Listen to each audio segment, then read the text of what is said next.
शिवहर लोकसभा क्षेत्र से चुनावी मैदान में उतरी एनडीए प्रत्याशी लवली आनंद के पति आनंद मोहन ने मीडिया से मुखातिब होते हुए विरोधी प्रत्याशी रितु जायसवाल पर निशाना साधा और कहा, जो लोग बाहरी कहते हैं वे खुद बताएं कि कहां से आकर चुनाव लड़ रहे हैं। आनंद मोहन ने कहा कि कोई भी व्यक्ति जब अपने घर से निकल जाता है तो वह बाहरी हो जाता है, पर हम वो नदी की धारा है जो जिधर से निकल गया रास्ता अपना खुद बना लेते हैं।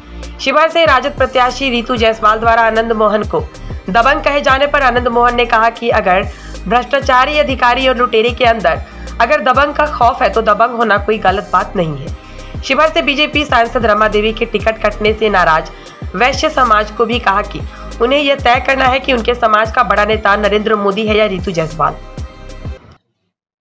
दबंग होना कोई बुरी बात नहीं है।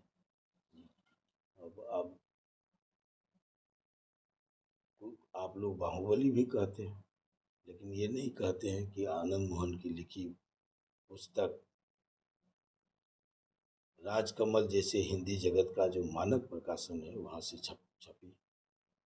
ये नहीं कोई लिखता है कि आनंद मोहन की पहली पुस्तक संसद के ग्रंथागार में, जहाँ नामवर सिंह जैसे आलोचक जिस कमेटी के अध्यक्ष थे, स्वीकृत हुआ और उसकी शोभा बढ़ा रहा है संसद के ग्रंथागार की।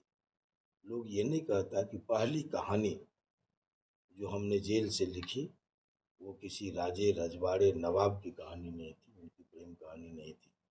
ये पर्वत पुरुष दशरथ माझी पर जो हमने लिखा। दबंग होना, अगर ये लुटेरों पर, अगर ये भ्रष्ट ऑफिसरों पर एक खौफ पैदा करे तो दबंग होना बेहतर रही है। उनको पूछिए कि पिछली बार गया से उम्मीदवार कौन लाया था, आज उनका उम्मीदवार कहां से है। जो ये सवाल खड़ा कर रहे हैं उनका उम्मीदवार कहां से है। हर व्यक्ति अपने गांव के बाहरी होता है, और वीरों और नदियों की न कोई जात होती है न कोई स्थान होता है। वो जिधर से निकल पड़ता है अपना रास्ता बनाता है, जहाँ रुक जाता है झील बन जाता है, लोगों का प्यास बुझाता है। तो हम किसी का टिकट कटवा के नहीं आए हैं। ये गठबंधन धर्म है।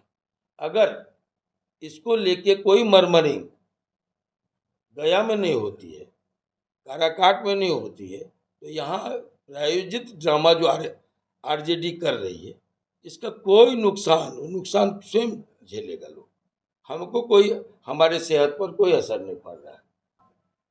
तो आप तय कीजिए कि वैश्य समुदाय के नेता, वो तो देश भर के नेता है, हर समुदाय के नेता है, लेकिन जिन वैश्यों में ये मैसेज दिया जा रहा है उनको तय करना है कि लालटेन वाली उनका नेता है या नरेंद्र मोदी जी उनका नेता है।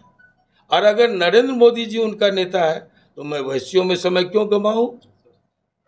हमने ये कहा है कि तब मैं वैश्यों में समय क्यों गंवाऊं। वैश्य स्वयं क्यों नहीं कहेंगे कि आप समय जाया नहीं करके आप दूसरी जगह जाइए।